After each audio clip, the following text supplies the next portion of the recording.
I guess first let's go with your conversation that you actually had with the father and where everything got lost in translation after that. Yeah, just to expand on that, it was the August of 2015, after the murders, I attempted to reach Anjum Alam, the father of Komel and Sidra. And later that afternoon, I got a call back, and certainly enough, it was Mr. Alam, confirmed that it was him, and it certainly was, and we spoke for 35 minutes. A nice guy, easy to talk to, was very pleasant. We had offered, he had made the comment that if money wasn't an issue, he would look into hiring an investigative team, and do some research to bring to what really happened here in this case. I had offered directly on the phone and said, at any time, if you want to do that and give us the green light, we'd help you with fundraising efforts or whatever need to be done to do that. To bring the truth out, but he was very pleasant to deal with. I enjoyed talking with him, and he's very, very nice. Sidra, in communicating with her, the younger sister of Komel, also did reiterate that the family opened up their arms and accepted David in, and had good times with him. Sidra said David, in fact, taught her to drive. They had hung out and watched marathons of the television series The Office, and had a good time.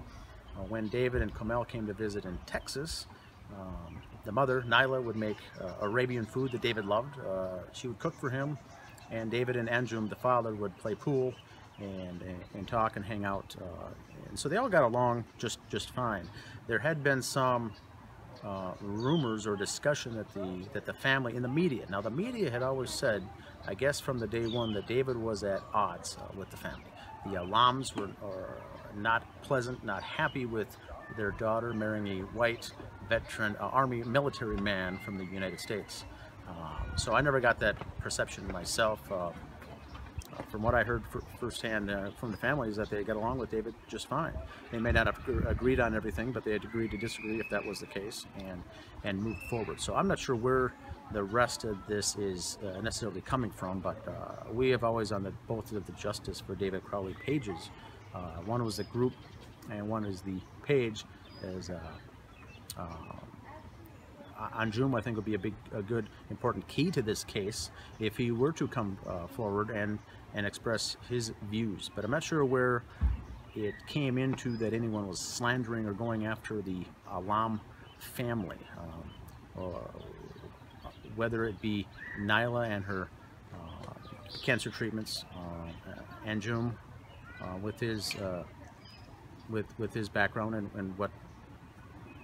How he's been involved in this entire thing, but he's been kind of out of the loop. But so far, we've been on good terms with him since day one. And the only thing that I remember when things went not bad, but when he started not trusting anyone, was Judy Prochnow, the neighbor of the Crowleys, contacted me and said that the rumor is that I made a personal phone call to Anjum Alam, under the guise of my name was Danny August Mason, from the Gray State Project. That's not the case. It's totally not the case. I've never done that. Now, if someone did call Alam, Mr. Alam, and say that they were Danny August Mason, or maybe it was him himself, and got Mr. Alam confused with that aspect, that certainly may be the case. But I've only spoken to him one time on the phone ever, so.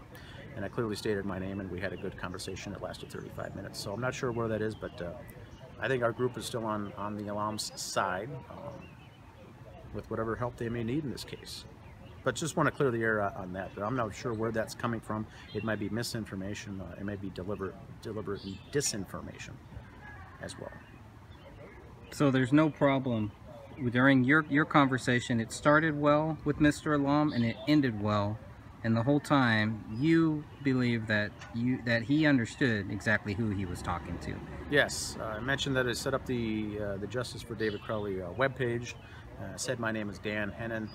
Created the page and would like his information on some things. And he said, "Sounds good. I'd like to, I'm interested in talking with you." And like I said, the conversation lasted 35 minutes. It was totally positive. It was good.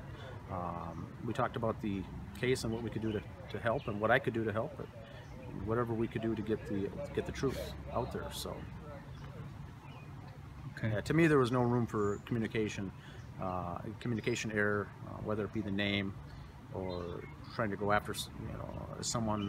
No one's going after him, so I'm not sure where that all came from, but just wanted to make sure we're on the same page with that.